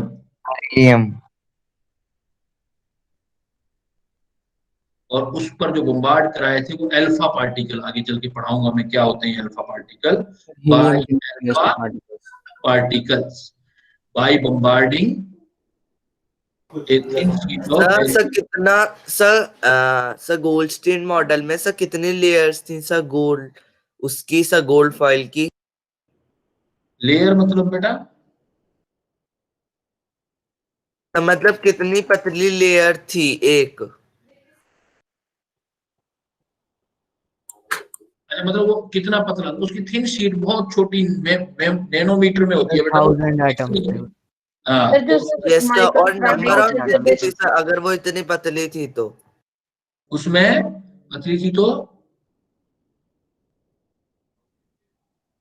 सर 1000 लेयर थी सर, कितनी लेयर थी सर वो पूछ रहा हूँ।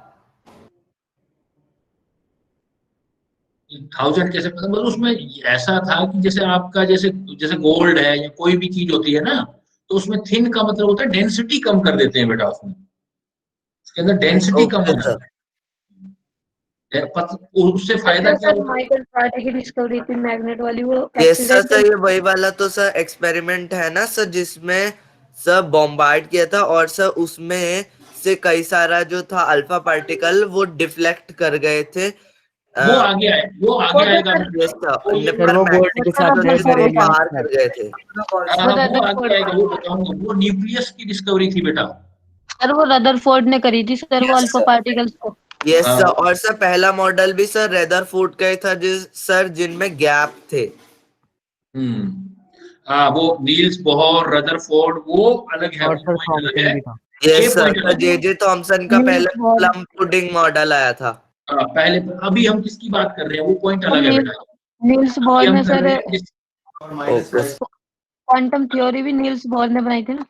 हाँ, वो सब आ जाएगा, अभी स्टेप टू स्टेप चलते जाओ। अभी क्या कर रहे हैं हम? डिस्कवरी ऑफ न्यूट्रॉन कर रहे हैं।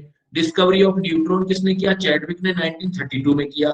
इसने बम्बार्डिंग जो थिन शीट ऑफ बेरिलियम पर अल्फा पार्टिकल से किया था। इसने जो वो था, वहां भी अल्फा पार्टिकल थे, लेकिन गोल्ड फॉइल था बेटा। वो क्या चीज था? Gold foil. Gold foil. ये सर उससे पहले कि जब किसी ने वो जो सर जो वो साइंटिस्ट था वो बहुत अमीर था सर, जो रदरफोर्ड था सर, उसने गोल्ड से करा था इस वजह से। अच्छा, दूसरी बात खास बात क्या है यहाँ पर? मेटल है। देखो इसमें अभी पहले न्यूट्रॉन पे आ जाओ बेटा। तो न्यूट्रॉन का सिंबल भी मैंने आपको बता दिया, by bombarding a thin sheet of beryllium by alpha particle produce chargeless particle called, उसी को हम क्या बोल रहे हैं? न्यूट्रॉन और न्यूट्रॉन। अब पॉइंट ये आता है कि क्या सभी में न्यूट्रॉन प्रेजेंट होते हैं कि सभी न्यूक्लियस में? नो सर, हाइड्रोजन में नहीं होते सर। प्रोटियम में नहीं थे। ध्यान देना बेटा, ध्यान देना इस बात को। Neutron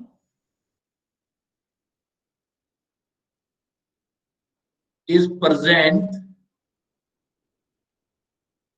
in nucleus of all atom. Nucleus of all atom. Isotopes भी सर हम ले सकते हैं ना सर, एक्सेप्शन के लिए। इसीलिए मैंने लिखा है nucleus of all atoms, only absent in protium. Hydrogen sir protium में होता है ना। Isotopes of hydrogen, one isotope of hydrogen and protium. Protium. तो इसका मतलब ये नहीं बोल सकते ना कि हाइड्रोजन में नहीं है। हाइड्रोजन के दो तीन isotopes isotopes sir, deuterium, protium. Isotopes में है, लेकिन एक आइसोटोप्स में नहीं है। किसमें नहीं है वो? प्रोटियम में नहीं। प्रोटियम में हाइड्रोजन जो होता है ना, हाइड्रोजन, कितने आइसोटोप्स होते हैं हाइड्रोजन के? सर तीन होते हैं। There are three isotopes of hydrogen. Isotopes of hydrogen. There are 3 isotopes of hydrogen. तो हाइड्रोजन, आइसोटोप्स का मतलब है हाइड्रोजन में एग्जिस्टेंस अलग अलग मिलेगी। देखो there are 3 isotopes of hydrogen, अभी बता देता हूँ वो भी, जैसे पहले इस पॉइंट को पूरा करते हैं। There are 3 isotopes of hydrogen, जैसे hydrogen. Yes, sir. Isotopes are of same element, but they have different masses. Sir different होते हैं इनके। आइसोटोप्स क्या होते हैं देख लो, जिसको नहीं पता। आइसोटोप्स मतलब different form of same element. Different form of same element. Atom और मॉलिक्यूल चैप्टर पढ़ा होगा ना, उसमें आया होगा बेटा, different form. Yes sir, B batch वालों ने नहीं पढ़ा शायद, इसलिए पूछा था। अच्छा, कोई बात नहीं। Different form of same element have different charges and different mass number बोल दो बेटा। Different mass number and same charge. Different mass number. देखो है तीनों ही हाइड्रोजन, ये भी हाइड्रोजन है, ये भी हाइड्रोजन है, ये भी हाइड्रोजन है, लेकिन इसमें देखो 1 है मास नंबर, इसमें 2 है मास नंबर। Yes sir. ये ऊपर वाला जो होता है बेटा, बीच वाला जो बीच वाला है जिसका सेकंड है वो 2 है मास नंबर, उसका नाम क्या है? ड्यूटेरियम बेटा, ड्यूटेरियम। और तीसरे वाले का नाम है ट्रीट्रियम। और पहले वाले का नाम है प्रोटियम। प्रोटियम नाम है इसका, प्रोटियम। तो जो अब हाइड्रोजन जो है, अब इन तीनों में डिफरेंस क्या है? इतना लिख लिया है बेटा? यस सर, मैं बताऊं? सर मैं बताऊं डिफरेंस? सर मैं बताऊं? बताओ बेटा। सर पहले में सर सिर्फ एक प्रोटॉन है, न्यूट्रॉन एक भी नहीं है। सर दूसरे ड्यूटेरियम में सर एक प्रोटॉन और एक न्यूट्रॉन है। सर तीसरे जो ट्रीट्रियम है सर, उसमें 2 न्यूट्रॉन और 1 प्रोटॉन है।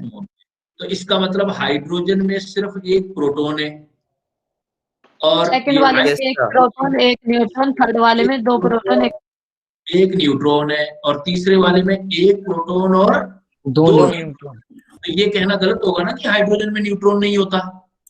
Yes sir. यस न्यूट्रॉन क्या है, इसलिए मैंने लिखा था neutron is present in nucleus of all atom, ठीक है। Only absent in one isotopes of hydrogen और प्रोटियम। प्रोटियम में नहीं होता। रेडियो एक्टिव कौन सा होता है है? सर? इन तीनों में से रेडियो एक्टिव कौन सा होता है? लास्ट वाला बेटा, ट्रीटियम। Okay sir. ये ट्रीटियम है, वो रेडियो एक्टिव। क्लियर बेटा? Yes sir. Yes sir. और एक बच्चा जो पूछ रहा था आइसोटोप्स, बेटा आपका आइसोटोप्स क्लियर हो गया? Yes sir, yes sir. Same element have different mass number, मतलब प्रोटॉन और न्यूट्रॉन का सम डिफरेंट होता है इसमें। तो हाइड्रोजन के तीनों में प्रोटॉन और न्यूट्रॉन का सम डिफरेंस है। प्रोटियम में सिर्फ एक प्रोटॉन है। यही आइसोटोप यही होता है कि उसमें उसके सर मास नंबर डिफरेंट होते हैं। हाँ, मास नंबर डिफरेंट होते हैं, एलिमेंट सेम होते हैं, केमिकल प्रॉपर्टी सेम होती है, फिजिकल प्रॉपर्टी डिफरेंट होती है।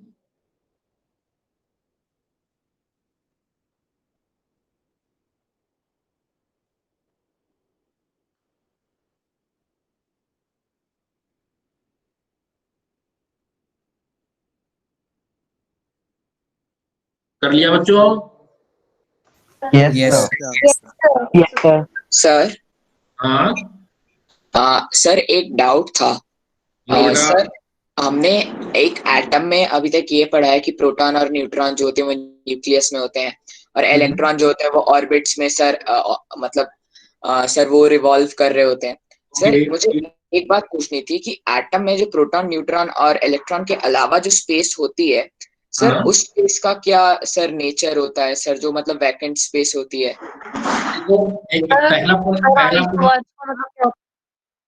पहला पॉइंट तो बेटा ये है कि जो न्यूक्लियस में प्रोटॉन और न्यूट्रॉन होते हैं ना, वो फिक्स नहीं होते, घूमते रहते हैं, और वो एक दूसरे में कन्वर्ट होते रहते हैं। अदरवाइज प्रोटॉन अगर मैग्नेटिक फील्ड होते हैं ना सर वो तो।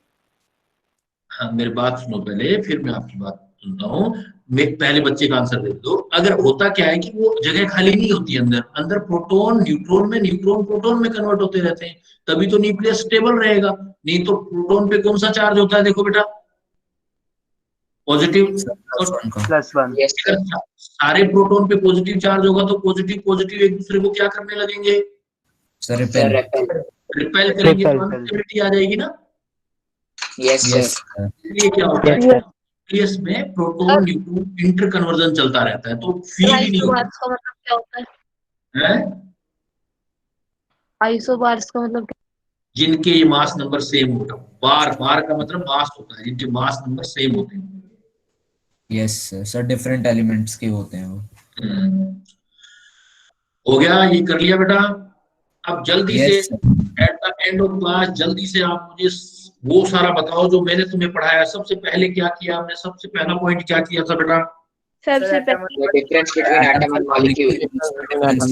Very good. पहला आपने किया था डिफरेंस एटम एंड मॉलिक्यूल। क्या डिफरेंस था बेटा? इंडिविजुअल पार्टिकल्स है जो उसको भाग लेते हैं, लेकिन वो सर जो मॉलिक्यूल्स होते हैं सब वो एटमॉस्फेयर में सर स्टेबल सब मिल सकते हैं सर, जबकि एटम नहीं मिल सकते।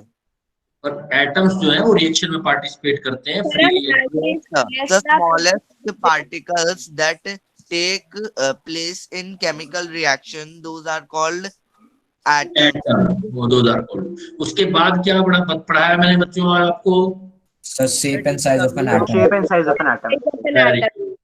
तो जैसे ऑर्डर ऑफ रेडियस जो होता है 10⁻10 मीटर होता है, और सर जो ऑर्डर ऑफ न्यूक्लियस होता है 10⁻15। आप ऐसे बोलोगे, शॉर्टकट में से बोलोगे सर साइज ऑफ एटम होता है वो 1 एंगस्ट्रॉम का, और साइज ऑफ न्यूक्लियस होता है वो 1 उसके बाद क्या पढ़ाया बेटा? Position of an atom. 3 fundamental particles: proton, electron. proton and sir बिल्कुल एक डाउट है न्यूक्लियन सर वैसे तो आगे वाली क्लास में सब fundamental particles Higgs boson quarks और इन सब को बोलते हैं सर, फिर इन्हें हम कैसे बोल सकते हैं सर? प्रोटॉन, न्यूट्रॉन एंड नहीं, इलेक्ट्रॉन। वो फंडामेंटल पार्टिकल नहीं होते बेटा, वो फिर क्या है, सब फंडामेंटल पार्टिकल होते हैं। जो दूसरे होते हैं ना, फंडामेंटल 3 ही है बस, इलेक्ट्रॉन, सब प्रोटॉन। बोलते हैं ना। electron exists in the external nuclear part and nucleus is also known as a nodal point. Nucleus is also known as nuclear point.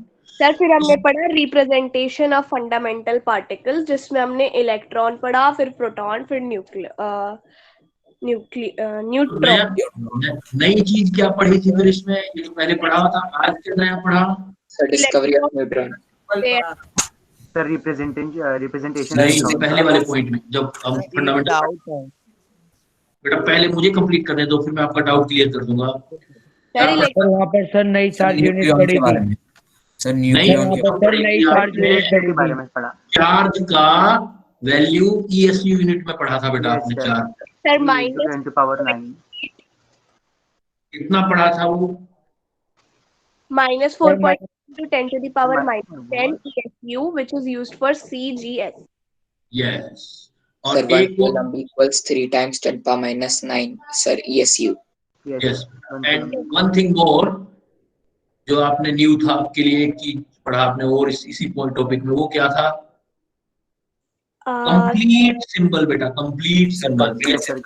Sir unit mass और चार्ज। प्रोटॉन को सिर्फ P नहीं लिखना, neutron को सिर्फ N नहीं लिखना। Clear? Yes sir. Yes sir. Yes उसके बाद क्या पढ़ा बेटा आपने? सर उसके बाद हमने क्वेश्चंस किए थे सर, कुछ क्वेश्चंस किए और उसमें चार्ज और मास के रेशियो के बारे में। और लास्ट में हमने क्या पढ़ा? Discovery of neutron. न्यूट्रॉन पढ़ा बेटा। अब जो आप में से कुछ बच्चे कह रहे थे कि डाउट है बेटा, वो डाउट पूछ लो अपना जल्दी से। डाउट है सर, हम कंपेयर कैसे कर सकते हैं सर इलेक्ट्रॉन का सर प्रोटॉन और न्यूट्रॉन से सर? जबकि जब हम उन्हें सब एटॉमिक उसमें देखते हैं सर, इलेक्ट्रॉन तो होल उसमें ही फर्मीज में जाता है, जबकि क्वार्क्स होते हैं उनके साथ में। तो सर हम कंपेयर कैसे कर सकते हैं सर इलेक्ट्रॉन को सर प्रोटॉन और न्यूट्रॉन में? इलेक्ट्रॉन का ये एक्चुअली क्या है कि प्री फंडामेंटल पार्टिकल होते हैं ना, हमारे पास अल्ट्रा या इलेक्ट्रॉन माइक्रोस्कोप होते हैं, उससे हम प्रॉपर्टी स्टडी करते हैं। देख तो सकते ही नहीं ना अपने, उससे हम। मैं ये पूछ रहा हूँ कि सर इलेक्ट्रॉन सब एटॉमिक उसमें फंडामेंटल पार्टिकल्स में भी आता है और नॉर्मल फंडामेंटल पार्टिकल्स में भी आता है सर, ऐसा क्यों? वो इसलिए कि अगर मान लो जो न्यूक्लियस के अंदर तो रिएक्शन हो रही है बहुत सारी, तो जैसे अभी देखो हम थ्योरेटिकली पार्टिकल नहीं बना रहे थे कुछ, ऐसे ही न्यूक्लियस में कुछ रिएक्शंस होकर कुछ ऐसे पार्टिकल बन जाते हैं जिनका मास तो इलेक्ट्रॉन जैसा ही होता है, लेकिन चार्ज जो होता है वो पॉजिटिव आ जाता है ना, तो उसको हम फिर क्या बोल देते हैं? पॉजिट्रॉन बोल देते हैं। तो डिफरेंट टाइप के, बट वो सब अनस्टेबल है, वो सारे पार्टिकल अनस्टेबल है। पॉजिट्रॉन सर मैंने कहीं पे पढ़ा था सर, जो सर फोटोन होते हैं सर वो एंटी पार्टिकल होते हैं सर खुद के, क्या है सर? नहीं, फोटोन नहीं, एक्चुअली जो फोटोन है वो massless chargeless radiation, massless chargeless radiation है बताओ। तो वो क्या है, जैसे उसमें बहुत सारे टाइप्स हैं, जैसे गामा रेज पढ़ते हो ना, cosmic rays, gamma rays, X rays, ये सब क्या है? ये है सर, क्योंकि सर मैंने पढ़ा था सर पहले जब डिस्कवरी सर न्यूट्रिनो की पढ़ रहा था सर, जिन्हें घोस्ट पार्टिकल बोलते हैं सर, उनकी जब पहली बार डिस्कवरी हुई थी तो सर उन्हें फास्टर उनकी गलती से कैलकुलेट हो गई थी सर उनकी स्पीड। हाँ, तो वो एक्चुअली क्या है, स्पीड जो थी ना वो लाइट की स्पीड तक आ गई। एक्चुअली किसी भी सब पार्टिकल की स्पीड इतनी नहीं हो सकती, तो जब तक सर यस सर, पर अभी तो हम सर एक थ्योरेटिकल पार्टिकल मानते हैं ना सर, जो तेज है फोटोन से और लाइट से सर, टैक्यून सर। ऐसा भी तो हो सकता है सर। सर फिर तो ऐसा होगा कि टाइम और स्पेस को सर वो बेंड कर देगा या फिर वो पार कर देगा। वो तो चल रहा है ना आजकल, जो टाइम कहते हैं ना, टाइम मशीन, और वो जो बना रहे हैं हम, अगर लाइट की स्पीड से ज्यादा हमने कोई प्रूव कर दी चीज। Yes sir. मशीन का कंसेप्ट आ जाएगा वो। Okay sir. सर वैसे ही सर एक वो भी सर स्टीफन हॉकिंग ने सर टाइम ट्रैवल लिंक हाँ, अभी वही पॉसिबल हुई सर, वही वैसे ही चीज। सर हाँ बोलो। सर उन्होंने सर एक टाइम ट्रैवलर्स डे भी तो बनाया था सर, इसी कारण से कि टाइम ट्रैवलर सर थ्योरी के लिए कि टाइम ट्रैवलर्स जो आए हैं सर टाइम वो ट्रेवल है पॉसिबल है। अभी अभी तो नहीं। देखो, हम कुछ नहीं कह सकते जब तक वो पूरी तरह से प्रूव नहीं हो जाए, साइंस प्रूव नहीं कर देना। लेकिन कोई मतलब ये मना भी नहीं कर सकते कि नहीं है, ये भी नहीं बोल सकते ना। Yes sir. सर अभी तक सर वो फिर कहा था सर उन्होंने अनाउंस पहली वाली डेट को किया था ना, जब उन्होंने वो भी नहीं किया था, ये सोचा भी नहीं था कि मैं एक दिन रखूंगा, सब पास्ट से एक दिन उठा के रख लिया था सब, वो इसलिए रखा था ना कि कोई आएगा उस दिन पे उनसे हाँ, मिलने। उनका तो था ना, मानना था ना उनका, वो तो उसी पे वर्क कर रहे थे ना, वो इसी चीज पे तो वर्क कर रहे थे। Yes sir. स्टीफन हॉकिंग एक बड़े साइंटिस्ट। हाँ बेटा, अभी डेथ हुई थी ना, थोड़े दिन पहले ही तो हुई थी। Yes sir. और सर कई Yes, sir. तरह के उनके ये तो अपने आइडिया। टाइम के ही है, ये तो अभी के हैं। सर टू ईयर पहले हुई। अभी 2 ईयर पहले हुई थी, 1 ईयर या 2 ईयर हुआ है कुछ मुझे। आइंस्टाइन के बर्थडे पर सर, एल्बर्ट आइंस्टाइन के बर्थडे पे। और वो देखा था आपने, बिल्कुल चेयर पर थे और बिल्कुल मतलब उनका बॉडी भी yes sir. Yes, sir. Sir उनको 5 lines to बचपन them. में सर 83 एक लाइफ डिजीज हो गया था थे किस सर जो वो, उनका पूरा वैसे उनका आ न्यूरोलॉजिकल गया तो सर सिस्टम वो खराब हो 20 गया ईयर्स था। में ही डेथ हो जाएगी उनकी। सर किस हम्म सर किस Hawkins Hawkins Stephen Hawking. Stephen Hawking. Steven Hawkins. ठीक है बेटा, see you very soon for next class, till then bye bye, thank you. Thank you sir. Good evening, Good sir. night. Bye, sir. Good Good evening. evening, sir. Good evening sir. Good evening, everyone. Good night, sir. Good night, everyone.